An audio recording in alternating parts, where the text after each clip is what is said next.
Okay, good morning. Welcome to the Daniel S. Loeb Torah Center morning class. Start with a bracha. As Roy Fai says, please only answer amen if you're watching live. Baruch atah Adonai Eloheinu melech haolam she'akol niyeh bevaro. Amen. Oh, that's good. Thank you. Okay, so one of the things that is kind of like glossed over a lot, sadly, when the parasha is reviewed, happens to be one of the most precious items in the Mishkan. And that is the special mizbeach that was made to burn the incense on. Incense, ketoret, was burned twice a day. And the smell of this incense, the Chachamim tell us, spread throughout Yerushalayim.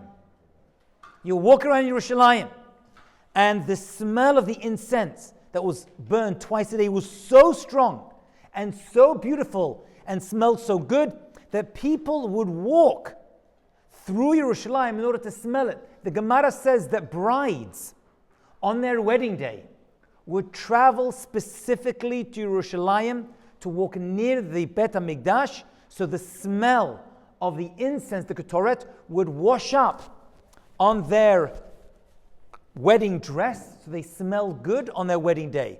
That's how incredible the smell of the ketoret was. Some say it traveled even further out of Yerushalayim, even, this is hard to understand, but the Gemara says it, as far as Yericho, as far as Jericho. Now that is a long traveling smell. You should know that the power of smell is mentioned a number of times in Torah, thought, and history. One of the most famous is actually the absence of the sense of smell. The absence of it.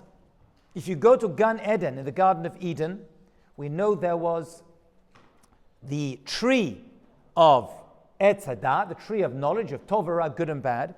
And we know that Adam and Eve, sinned when it came to this tree. What precisely was the sin that went with this tree? So obviously the Torah tells us, they ate from the fruit, they saw the fruit, they heard Hashem say, don't eat from the tree, and they tasted the fruit as well. So 4 out of the 5 senses were corrupted in the sin of Gan Eden, the Garden of Eden, when they ate from the Eitz Hada'at. There is one sense of the 5 senses that were not affected by this sin, and it doesn't say anywhere that they smelled the fruit. Chachamim tell us that means that the sense of smell is always the purest because it's untainted by the sin of Adam and Chava in Gan Eden. And therefore the smell of Gan Eden remains with us to this very day. Not only that, they say that the smell of the ketoret has elements of that smell as well. And that's why when people used to smell the ketoret, the incense that was burned in the Mishkan and later in the Beit HaMikdash, they were elevated by that smell. It lifted them up. Interestingly, we know there were how many spices in the incense? We read it every day, 3 times a day if we're Sephardi. How many spices were in the ketoret? 11. 11 spices. The Torah only mentions a few of them. However, what's very interesting is one that the Torah mentions itself is an unusual spice. By the way, we're not too sure how the spice is made. If you knew how to make the spices, it would be forbidden to do it nowadays. It's a mitzvah.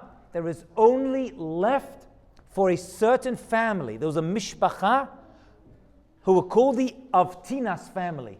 And they had the exact recipe and the exact ingredients in order to make the spices in the Beit HaMikdash. When the Beit HaMikdash was destroyed, this recipe was lost, but Mashiach, actually, one of the jobs of Mashiach, using his sense of smell, V'ericho birat Hashem, as the prophet says about Mashiach, he's going to reintroduce this amazing smell and the concoction that was the ketoret, the incense. But if you knew how to do it right now, if you are a descendant of the Avtinas family, right now it would be asur, forbidden for you to make this special concoction. There is one of the spices, my friends, that is actually mentioned in the Torah. And the spice is galbanum, chalbana. Chalbana is one of the 11 spices that we read about every single day. By the way, there was a special segula, a special precious mitzvah to be the one that burned the spices. The Kohanim used to argue and try to get, so eventually they made a goral, a lottery, to figure out whose turn it was to build it. Why? Because bringing the ketoret was a special segula for parnasah, for making a good financial living. Okay, so before you invest in Bitcoin, if you invest in Bitcoin, I would check your ketoret ingredients specifically to make sure you are there. The chelbana, the rabbis tell us, this galbanum had a disgusting, foul stench. It smelled terrible. One of the worst smelling spices. However, it was still included in the 11 spices, because when it was mixed up with the other 10 of the spices, it added to its beauty and fragrance. The other 10 would not have smelled as good by any way, shape, or form without the chalbana, although the chalbana in and of itself was a very bad spice.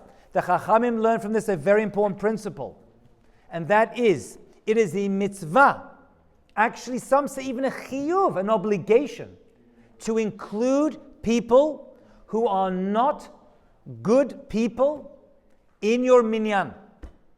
In your minyan. You should deliberately, some say, look for someone who maybe doesn't fulfill all of the obligations of being a tzaddik or even a regular Jew, but they do things that are not so good.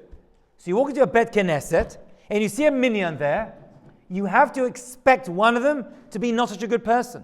The rabbis say that is a good thing. They are the chelbana. They're the chelbana. They are the galbanum. They don't smell good. They're not such good people. And yet we include them in the minyan because they are now turning to Hashem, and the other 10 people who are present will bring this person's bad actions, as it were, bad smell, and lift this person up to a higher level. So that is the mitzvah. And by the way, you should remember that the incense was brought twice a day on a purely golden altar. The other mizbeach was not of pure gold. If something's pure gold, it's of a very high status. That's why the incense was brought inside the Mishkan, but on Yom Kippur, if I'm not mistaken, it was actually burned inside the Kodesh Kodashim, inside the Holy of Holies, right next to the golden Aron. So you have two golden altars, one Aron and one Mizbeach, inside the Holy of Holies on Yom Kippur. The fragrance of this thing was incredible. Okay, with that said, let's jump right now into Megillah Esther. I want to share with you just a couple of ideas in the few minutes we have together about Megillah Esther itself. Now we know Megillah Esther means the scroll of Esther, but the word Megillah also means to reveal. Megaleh Esther. And Esther is a code name for Hadassah. Esther's real name, the Megillah tells us, was Hadassah. Her code name was Esther. By the way, what was her name, Hadassah? What are Hadassim? The Hadassim are, right, on Sukkot, we bring the Hadassim, the myrtle leaves. The myrtle leaves have a beautiful smell. We found the connection, the Ketoret, Baruch Hashem. I wasn't expecting that. Baruch Hashem. Yom Yom. There was a beautiful smell. They say Esther had an amazing fragrance. Do myrtle leaves taste good? No. Very, very bitter. Same with Esther. Hadassah.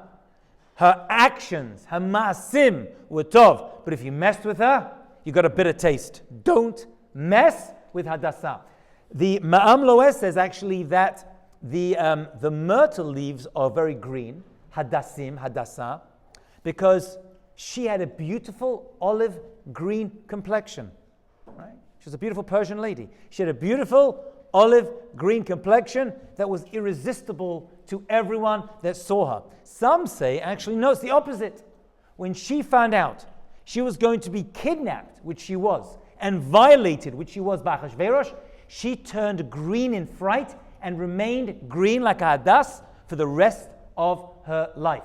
Her code name, however, was Esther.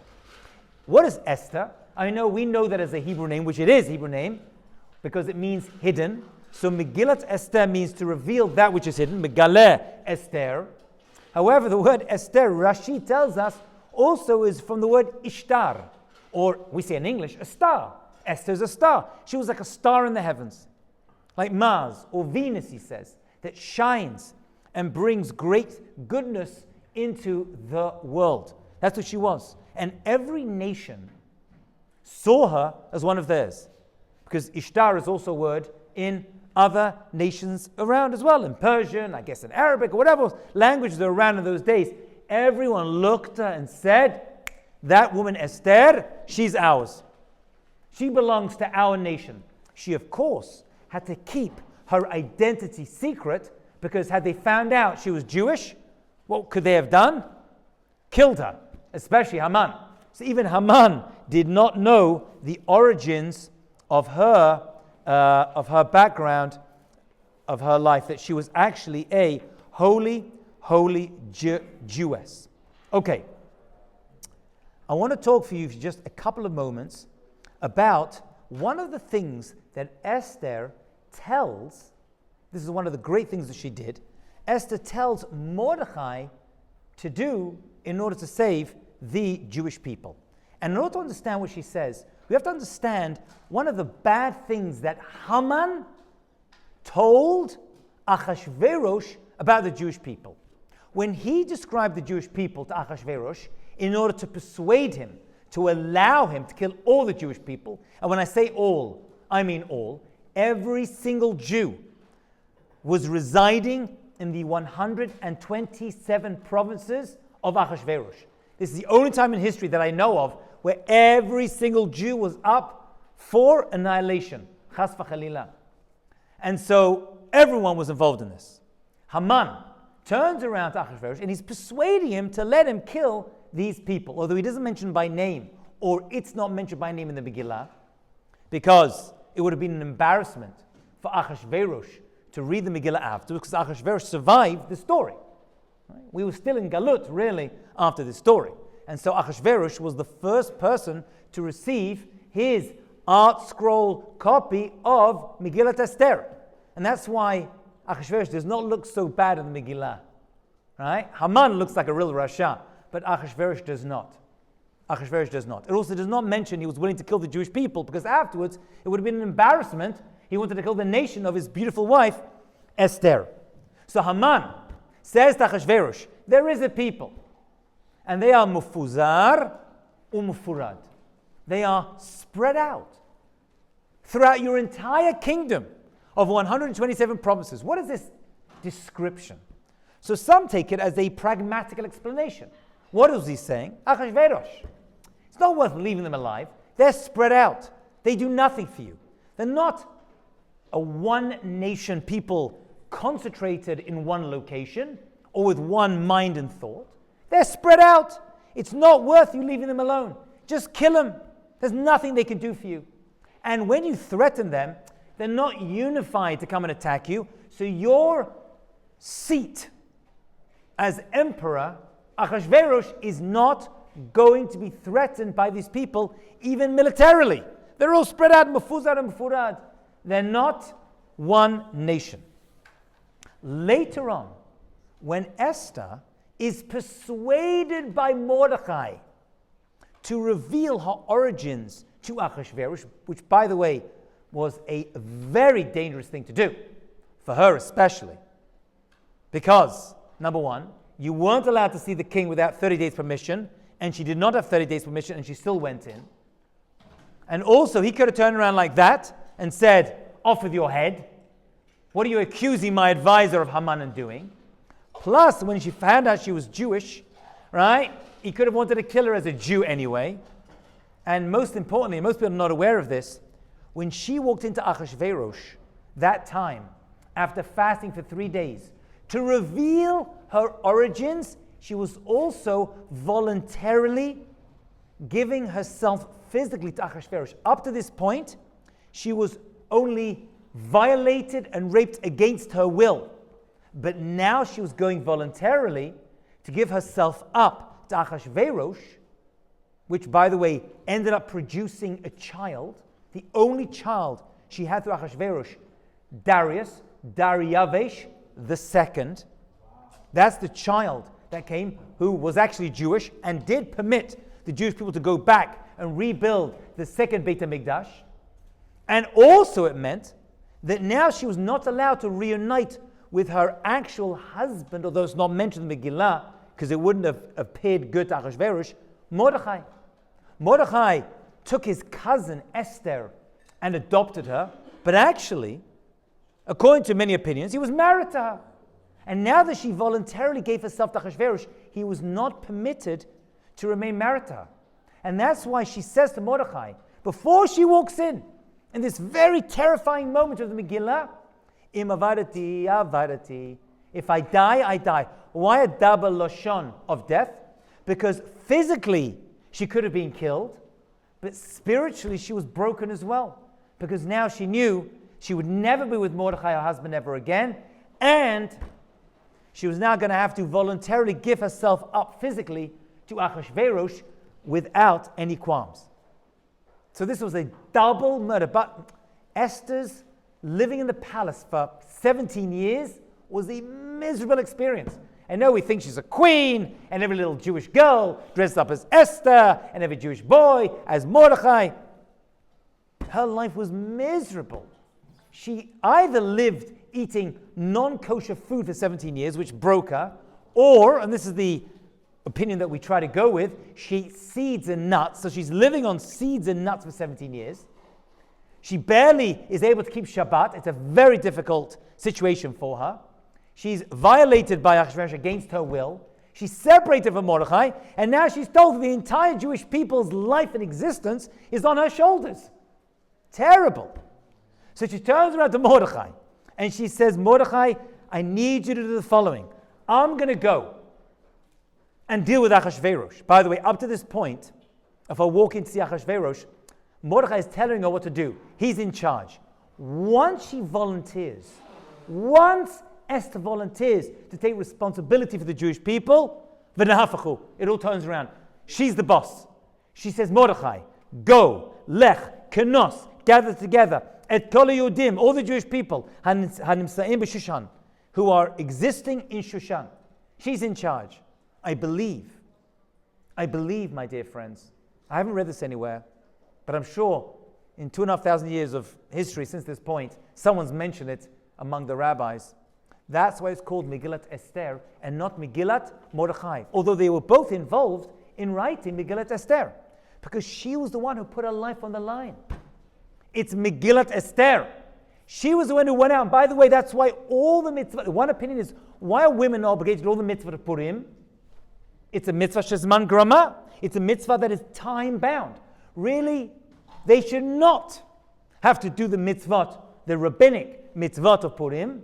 But since Esther was a woman, and the women were saved as well, because the women, unlike in Pesach, the women weren't really physically challenged in terms of their death and life at one point, but on Purim they were.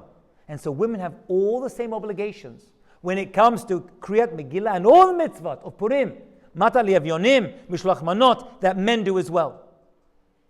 Because of Megillat Esther, because she was a woman who stood up, and that's why it's Megillat Esther. So it's Megillah Esther. I'm going to reveal that which is hidden, but really, it's in her name, because she was the one who stood up and saved the Jewish people. It was not Mordechai. It was her. And so she comes forward and she says, this is what we're going to have to do. Haman spoke Lashon Hara about us. That we are mufuzar and mufurad. We're spread out. We're not unified. She's like, we have to combat that. How are we going to combat this terrible Lashon Hara that Haman spoke? Gather together at Kol Yehudim Hanimsam b'Shushan, in all of Shushan. By the way, there were two geographical locations you need to know about. There is Shushan, and there is Shushan Habira. Both of them are very important. Shushan was the main area. It was the state that the palace was found in. And that's where the majority of the Jewish people were located. It's modern day, I think, Hamadan, I think you can find it online. There's a kever of Mordechai buried next to Esther. The original husband and wife at least got buried together and are together in Gan Eden. However, there was an inner location called Shushan Habira. That was the capital. That was the area where all the action is taking place. It was surrounded, says the Gemara, by a moat of water. And that's why it says that Mordechai crossed over the water in order to get to Shushan Habira. It was the capital. That's where Congress was sitting. That's where the palace of Achashverosh was. He surrounded it with water, I believe, an artificial water moat. Why do you build a moat around your palace? To protect you from invading armies. Because Achashverosh was terrified that people were going to come, defeat him, just happened to Nebuchadnezzar and Belshazzar, and take over his kingdom. And so he surrounded it with a moat of water. Esther lived in Shushan Habira. Mordechai was permitted to go into Shushan Habira, the capital within the capital state, because he was a very important person in his day. And he had royal permission to enter inside. And that's why he spends his days sitting outside the palace of Achashverosh, waiting to hear what was going to happen to Esther, who's inside. And he does this for years, for a long time. He sits with sackcloth and ashes after the decree of Haman and just waits outside. Why does he only do it? Because he was the only one allowed inside Shushan Habira. The other Jews were stuck outside. And so she says, do me a favor. Don't just take the Jews in Shushan Habira, because there weren't that many, but Shushan. Gather them all together. Because we know the way to bring salvation. And this is what Haman was not aware of. And the Hamans of every generation are not aware of this. The way to bring salvation, Yeshua, to the Jewish people is if we are united. Where do we learn this out from? Har Sinai. Ish echad, belev echad. You see, Haman said, they're spread out, they're mufuzah, they can't do anything. Their prayers will not be accepted. They're not part of the Kehillah. But actually we are. We are connected and we are united. I'll finish with a fascinating halakha that the Mishnah Brura brings down. Let's say a person is in prison and they are permitted to leave prison for one day and pray with the Kehillah, with the community, with the minyan. What day should they choose? It's a great question. A person's in prison and the king has racham. He says, you know what? I'm going to let you go to your community and pray for one day. This is the theoretical, maybe it wasn't so theoretical, case the Mishnah Brura brings down. You know what he says? He says, you would have thought, he says, that the two best days to join a minyan, if you're given, are Yom Kippur and Purim. Isn't that amazing? Purim.